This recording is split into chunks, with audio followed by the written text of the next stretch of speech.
An elderly black veteran. 3 drunken college kids. A simple request for quiet.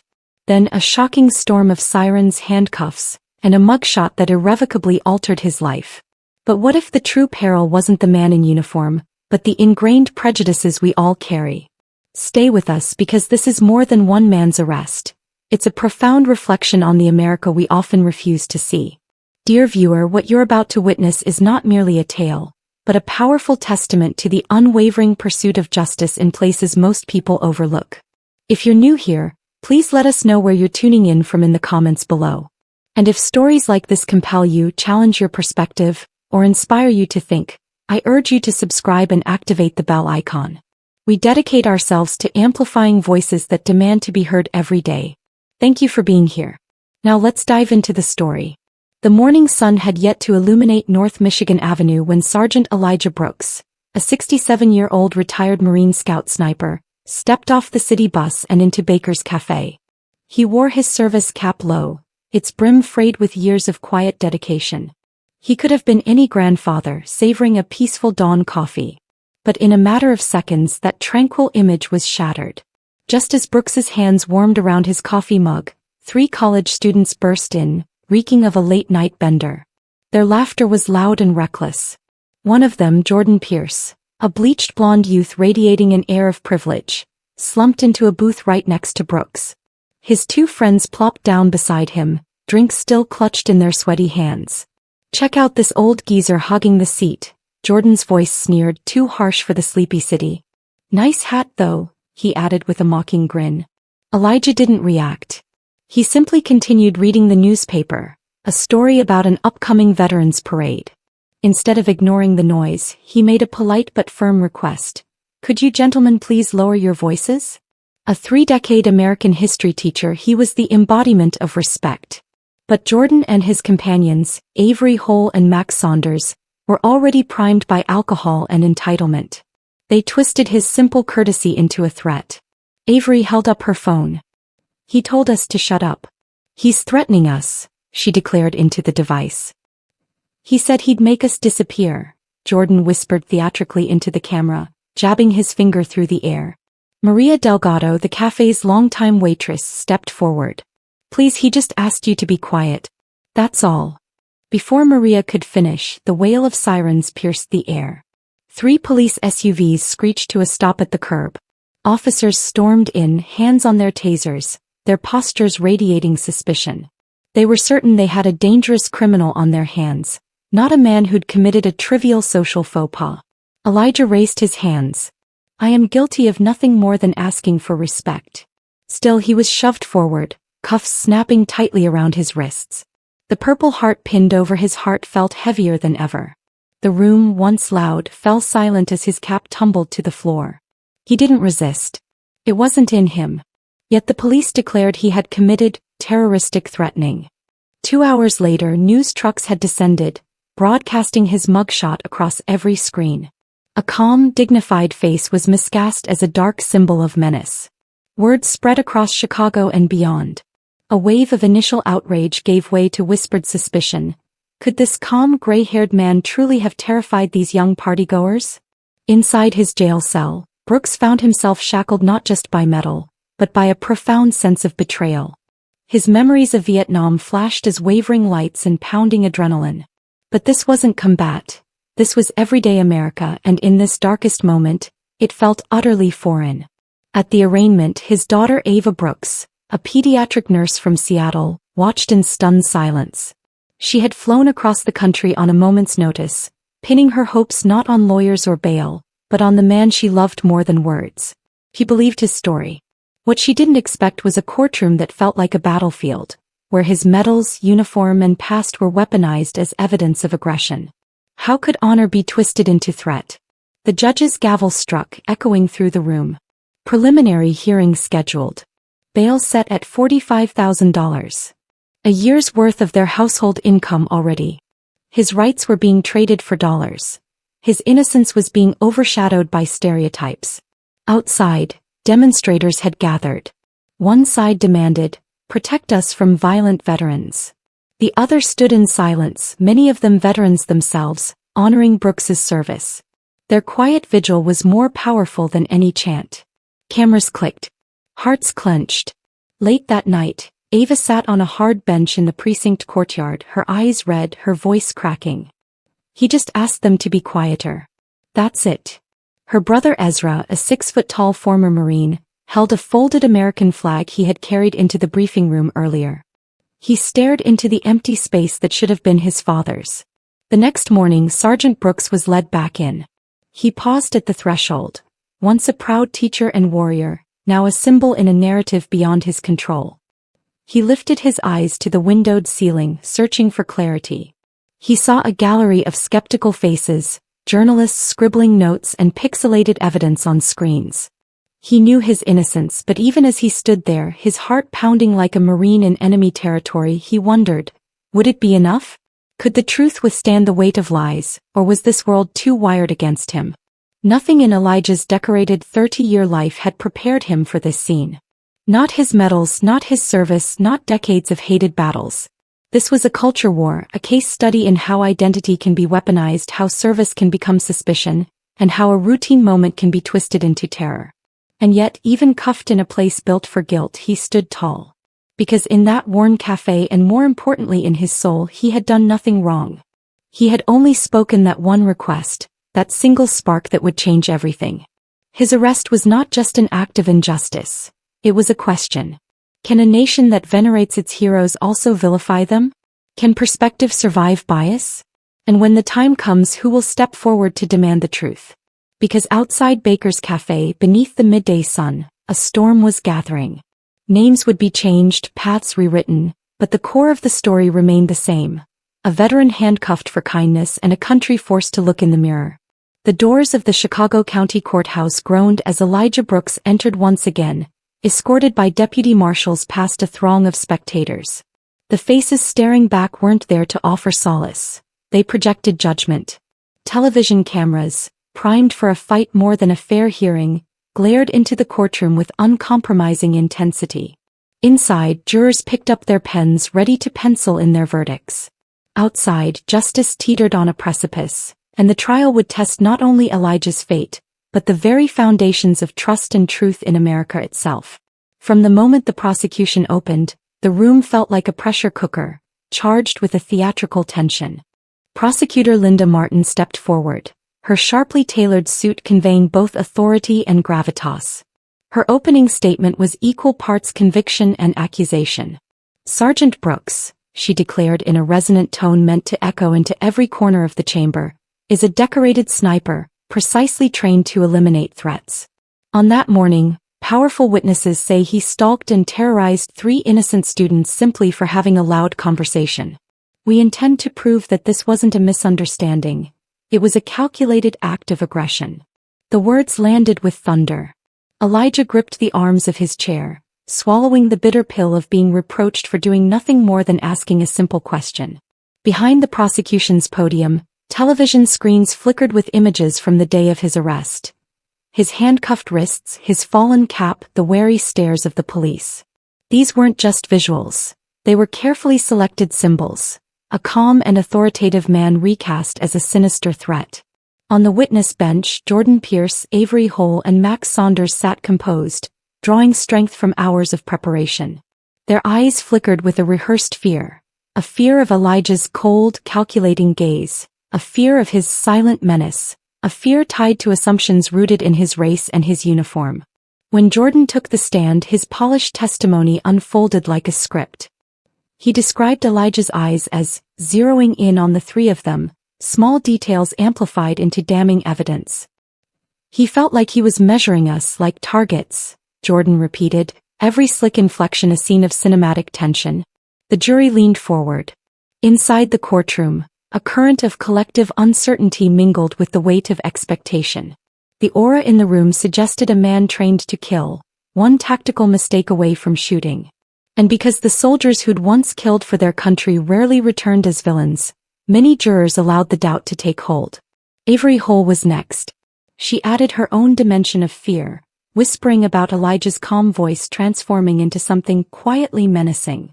She claimed that after he politely asked them to lower their voices, he loomed. In her version, a request became a threat. Jordan's detail that Elijah's pointer finger quivered alone suggested hidden violence.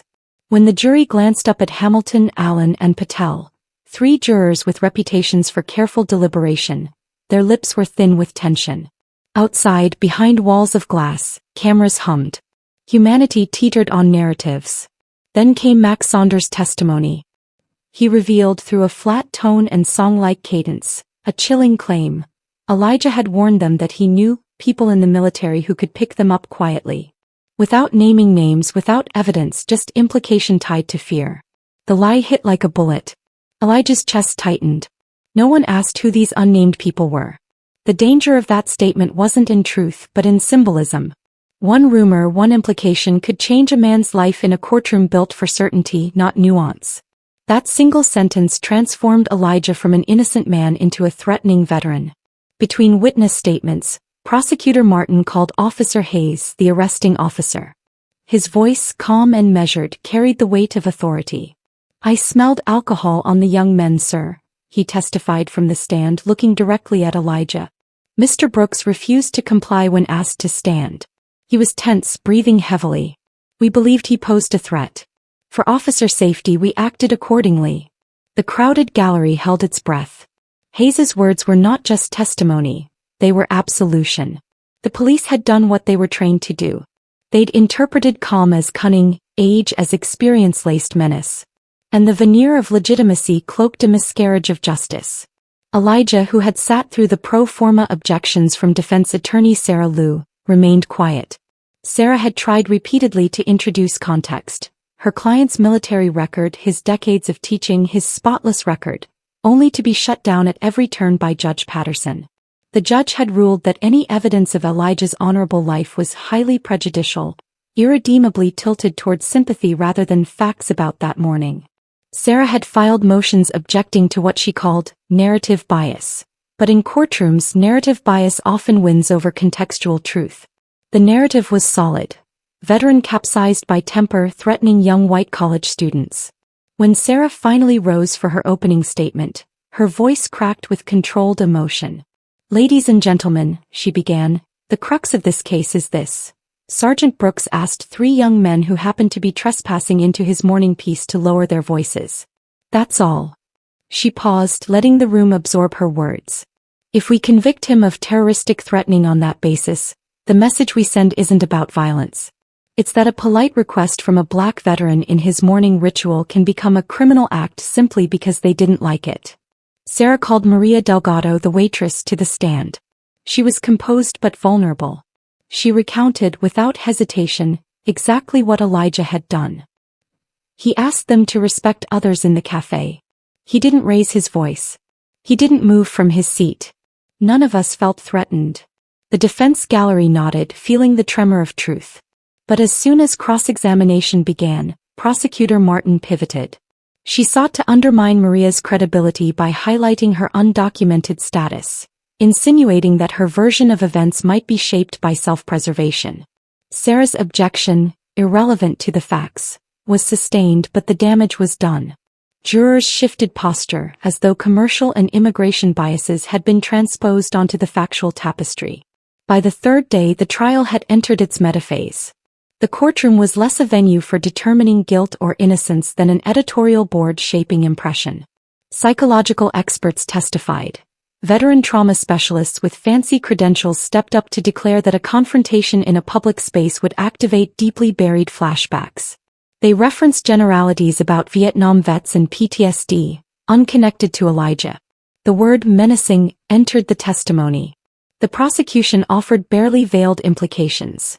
Only a deeply disturbed veteran would risk a public confrontation. And once again, Sarah's objection was sustained. Courtroom rigidity, armor-plated context but hollowed out for truth. Behind each testimony, Jordan's, Avery's, Officer Hayes's, was a pattern.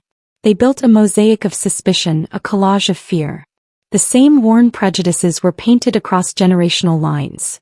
Respect demanded by authority figures, but ignored when those authority figures were black. Sergeant Brooks's Purple Heart, once a shield of honor, had become a target for suspicion. The image that had once epitomized selflessness now echoed menace in their eyes. The courtroom's cultural centerfold whirled on.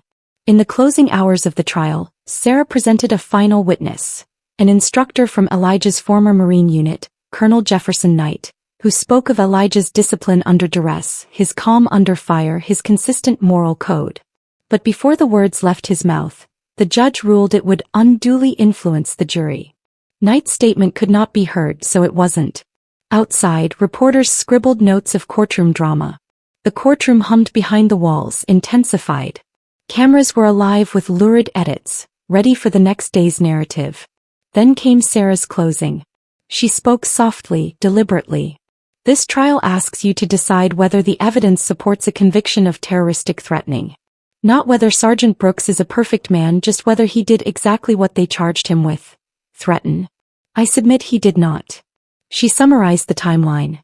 A polite request at 6:15 a.m., accusations shaped by entitlement at 6:16 a.m., police arrived at 6:19 a.m., not terroristic. Not threatening.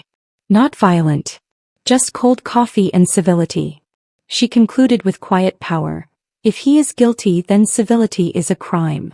In that moment the courtroom held its breath. Outside, protest had begun. Inside it was all down to 12 faces. Would they feel justice or fear? As the jury departed for deliberation, Elijah sat forward slightly, his eyes steady. He was no longer just an accused man. He had become a symbol, a test case. His heartbeat thudded in a measured rhythm. For witnesses. For justice. For civility itself. Because true guilt would be a stain not just on him but on an entire nation. Elijah Brooks stepped into the cold, gray halls of Crestview Correctional Facility with the same steady discipline he'd carried through years of military service. Though his physique had been leaner in uniform, the years had honed his strength into quiet resolve. The guards stripped him of his dignity, cuffed his hands, took his clothes and handed him a plain orange jumpsuit. With the echo of the lock clicking behind him, Elijah became inmate 76,321, one name among many. Yet inside he remained Elijah Brooks, decorated Marine sniper, proud citizen, innocent man. The first night in the cell was brutal. The unfamiliar sounds of distant shouting and metal doors banging shattered any hope of peace. The single bulb cast harsh shadows and the cold concrete floor offered no comfort. But Elijah had endured worse. He closed his eyes and let memory carry him back to Vietnam, to nights under enemy fire, to the times he held his men together amid chaos. That discipline, that sense of purpose became his anchor. Now he breathed deeply, reminding himself that hope was not a privilege. It was a lifeline. A week later, Elijah found himself in the common area, carefully arranging his cot and belongings. A worn Bible given to him by a fellow inmate, letters from his daughter Isla, and a tattered photo of his late wife, Mariah. Across from him he noticed a young man in a hoodie staring. Elijah offered a quiet nod. The man looked away, then returned the gesture. A crack of connection in a place built to break people. Despite the walls and the rules, glimpses of humanity remained. And humanity would save him. Came in the form of letters. First, one from Isla, simple words full of unwavering love and quiet anger at the injustice. Then came cards from old students who remembered his passionate history lectures. Finally, letters poured in from veterans groups, from people inspired by his story circulating online. Each message filled him with the knowledge that he was not forgotten, and that many saw him as more than the wrongful conviction implied. They saw a man who never lost his moral compass, even when it would have been so easy to do so. He began using those letters in his daily routines. Every dawn he recited prayers not for his release but for endurance. He spent his afternoons teaching in the prison's GED program, his evenings in conversation with inmates who had never met a sniper or a college professor. He talked about history, duty, forgiveness, and how legislation sprang from human need. In return, some of them discovered their own worth, marveling that a decorated veteran would still invest in their future. Elijah finally felt he had a role again, even if it was inside these walls. But fear never completely let go. Inmates who mistook quiet dignity for weakness approached him, some demanding protection money, others testing his temper. 3 weeks into his sentence, a common thief shoved him during breakfast service. Elijah could have snapped, could have used his old instincts to defend himself. But he chose restraint. He stood tall, wiped his shirt and said nothing. The aggressor backed off, unnerved by Elijah's unspoken strength. The fight never came. That moment became a silent testament to who he was under pressure. A man guided not by impulse but by honor. So the days were long. Elijah's medical condition, an old injury from a patrol in Vietnam, worsened with the stress and lack of treatment. Pain flared up his left hip and down his leg. Medications were irregular, appointments rare. Elijah learned to manage through daily stretches and quiet determination. He accepted help from a prison nurse named Marisol, who discreetly let him use her office for light physical therapy. He paid her in thanks, not money, with honest stories of resilience and redemption. Meanwhile, on the outside, Isla fought fiercely. She'd connected with veterans advocacy groups. Pro bono lawyers took Elijah's case. An independent trial review began to unearth the systemic failures she had always suspected. At brief phone visits, Isla described their progress. Witness intimidation discovered, prosecutorial misconduct suspected, evidence withheld. Elijah felt his hope rekindled. Every legal update was a flicker of light in the darkness. Early mornings now often brought surprises. A guard would slide an envelope under his cell door. Court filings, hearing notices, letters from supporters. The support wasn't just emotional. It created momentum, bringing scrutiny to a case that had seemed sealed. Elijah spent hours studying legal documents, absorbing legal essay with the same focus he'd once brought to tables on college campuses. He'd never been trained as a lawyer, but he learned the system well and learned how to believe again. His transformation inspired others. Inmates began to ask if he'd help them appeal their own convictions. He counseled them, connect with the support network. Know your rights. Understand the evidence. He told them, your story matters. If the system is failing, use your voice. Truth has power. Small acts, proofreading a letter, making a phone call, standing up for someone, became acts of resistance and compassion in a place built to extinguish both. One afternoon in the exercise yard, Elijah found himself surrounded not by hostility, but by support. A group of men, black, white, Hispanic, gathered. They didn't all share the same past, but they admired his dignity under duress. Carmen, a former gang member turned peer counselor, offered Elijah a high five when a guard supervisor walked by. Hang in there, he said. Elijah smiled. It's you all who hang in there with me. With every day his vision broadened. This imprisonment, wrong as it was, gave him a platform. He thought about what lay ahead. Evidence emerging, a courtroom shaking with recognition from a four-star general, the applause of a nation when justice was finally served. But for now his mission was clear. Use this time to build something meaningful behind bars. Hope wasn't waiting for release. It was being forged each day. Behind the bars, Elijah Brooks held firmly onto hope, and in doing so he became a beacon not just for himself, but for every man and woman standing where he stood, waiting for justice to break through. The day dawned with an electric tension that crackled in the air. Outside Crestview Correctional Facility, a growing crowd of advocates, veterans, journalists, and everyday citizens assembled, unified by a shared hope that justice was finally within reach. Inside, Elijah Brooks stood in the visiting room, the windows revealing uniformed guards preparing for an unprecedented event. His hands trembled, not from nerves alone but from the weight of the moment. Today, a four-star general from the U.S. Army would walk into this prison and shatter the narrative that had held him captive for so long. Lieutenant General Marcus Hale entered with quiet authority. At 74, his posture still projected the confidence of a warrior and the dignity of a commander. Born and raised in New Orleans, he had spent his career fighting for principle and recognizing valor. Approaching Elijah's table, he laid down a slim, confidential folder, its edges worn, its contents potentially explosive. With the same gravity as a man saluting the greatest flag, Elijah looked up, seeing in those eyes the reflection of his own history: service, sacrifice, and unshakable integrity. General Hale began to speak, his voice resonating with sincerity and regret. He described a mission in the Mekong Delta in 1972, where Elijah, then Corporal Brooks, had provided cover for Hale's unit, calling in air support and repeatedly risking his life to save his comrades. Hale recounted the operational after-action reports that singled out Elijah's marksmanship and composure under searing pressure, reports archived in military logs but never seen by the public. As he spoke, he slid out artifacts, faded thank you letters from fellow Marines, declassified mission transcripts, and commendation paperwork confirming that Elijah had indeed saved dozens of lives. Elijah's breathing caught as he looked at these pieces of truth. It felt almost surreal, this validation after months behind bars enduring scorn and despair. The truth, painstakingly assembled by General Hale, was the counterbalance to the flimsy accusations that had wrongfully convicted him.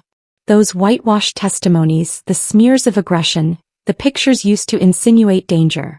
All of it dissolved in the light of verified military documents and first-hand testimony from a respected commander. Beyond personal validation, the general's revelations reverberated outward. Investigative journalists, some of whom had remained skeptical, now had concrete evidence to challenge court records and reshape public perception. Advocacy groups mobilized around the military documents to push for immediate appeals. Local and national news outlets shifted their tone overnight, transforming the narrative from dangerous veteran to maligned hero. The general's credibility and rank lent an unstoppable momentum to the movement for Elijah's exoneration. As General Hale finished recounting the events, he looked directly at Elijah, his voice thick with emotion. "You did your duty, Corporal Brooks. And now we're here to do ours." It was not just a statement. It was a promise that justice would follow.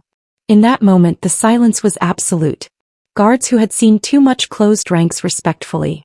Fellow inmates, watching from behind thick glass, nodded in profound understanding. For Elijah, the weight of confinement had become lighter, replaced by a swelling surge of vindication. In the days that followed, the prison became the epicenter of legal action. Expert teams filed motions for hearings, citing Hale's testimony as newly discovered evidence. Public pressure grew by the hour, and above it all, Elijah felt an unshakable calm settle in his bones. At long last, the truth, supported by one man's courage in revealing it, had begun to dismantle a lie built on prejudice. When the warden came to escort Elijah back to his cell that afternoon, it was with a sense of purpose. Elijah no longer walked as a captive, but as a man on the brink of liberation. The horizon had shifted irrevocably. With General Hale's arrival, the world saw not a convicted felon, but a decorated hero whose honor could not and would not be erased. The courtroom, once heavy with tension, now hummed with a cautious exhilaration. After months cloaked in doubt and despair, the moment of reckoning had arrived. As Elijah Brooks and his legal team presented General Hale's testimony and military documentation, the room shifted. Judges, jurors, and onlookers felt the weight of history correcting itself. The newly revealed truth, dated mission reports, personal letters from fellow Marines, and Hale's unwavering pledge, presented a body of evidence that could no longer be ignored. Overturned convictions, vacated sentences, and a sudden wave of exonerations followed, beginning Elijah's journey into freedom. Outside, a rally formed in Lafayette Square. Washington, D.C. veterans and civilians alike rose in a synchronized chant, echoing calls for reform that would transcend Elijah's story. The March for Military Justice, organized by advocacy groups, gained national attention. Dignitaries began introducing bills demanding greater protections for service members facing civilian courts.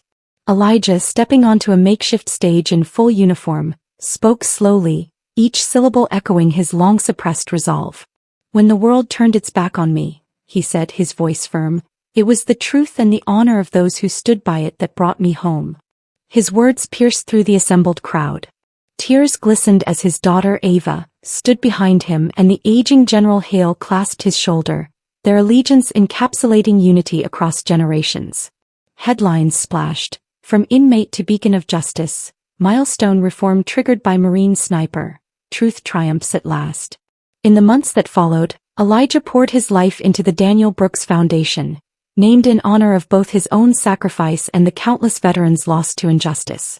The foundation funded legal aid for veterans entangled in wrongful prosecutions, launched educational programs at universities, and created a fellowship pairing law students with military lawyers to train courtroom advocates.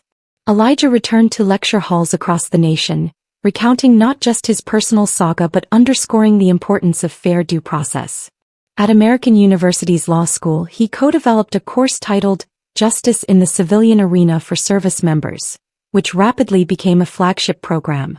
Meanwhile, reforms took hold in legislatures and court systems. Judges began receiving training on implicit bias and military-civil procedural interplay. New standards were developed to assess credibility in cases involving veterans, minimizing reliance on hearsay and emphasizing evidence-based inquiry. The Department of Justice established a military civic review task force to investigate systemic errors, hiring experts in veterans affairs, civil rights and forensic analysis. A new protocol required any criminal case involving a service member to include a mandatory evidentiary hearing on military records and character under oath, a safeguard conceived in the aftermath of Elijah's ordeal.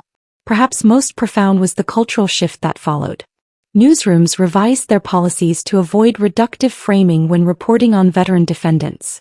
Civil society organizations launched campaigns encapsulated by the tagline, "Vet before verdict," urging Americans to reserve judgment until the full story was heard. On Memorial Day, churches, synagogues, and mosques across the country paused to honor not only those who died in service, but also those wrongfully condemned by their own nation and then redeemed by truth. As the first anniversary of his exoneration approached, Elijah returned to that familiar booth in Crestview Diner in Richmond, Virginia, joined by General Hale and his daughter Ava. They talked softly, a quiet reconciliation of past agony and present hope. A small plaque mounted behind the counter commemorated their reunion. There, the aroma of coffee and the low hum of morning conversation felt profoundly ordinary, and yet for Elijah, it symbolized everything: redemption realized, reforms underway, and a legacy born from suffering but destined to guide future generations. Elijah looked at his daughter and the general and felt a promise echo inside him. In America, justice may falter, but when truth is unearthed, it can light the path forward for all who follow. Elijah Brooks's journey began in silence and injustice but ended with truth roaring through the walls of a courtroom and into the hearts of millions. He was a decorated Marine sniper, a man who had served his country in some of the most dangerous environments in the world, only to return home and be treated like a criminal. His arrest, based on weak evidence and racial profiling, stripped him of his dignity, his freedom, and almost his hope. But what no one could strip away was his honor or the undeniable truth of who he was. His story exposed not just one man's wrongful imprisonment but an entire system's failure to see beyond a stereotype. And yet, Elijah did not let bitterness define his legacy. When General Hale walked into that courtroom and acknowledged the truth, it wasn't just one officer's redemption. It was the spark that lit a national movement. Elijah's name became more than just a case file. It became a symbol of resilience, integrity, and the fight for justice. Through the Daniel Brooks Foundation, Elijah turned his pain into purpose. He empowered veterans, mentored young activists, and inspired changes in the legal system. His story reminds us that the battle for fairness doesn't end on the battlefield. It continues at home, in our courts, our communities, and our conversations. The lesson we take from Elijah's journey is both sobering and empowering. Prejudice can distort truth, but perseverance and unity can restore it. In today's world, where assumptions still shape outcomes and justice isn't always blind, we must be vigilant. We must ask harder questions, stand for those without a voice, and remember that one person's courage can change the course of many lives. If Elijah Brooks could walk through the fire of injustice and come out not only whole, but determined to build something better for others, then so can we. Whether you're a student, a veteran, a teacher, or just someone who cares about doing what's right, this story is your call to action. Let it move you, let it remind you that justice is not a gift. It's a responsibility we all share.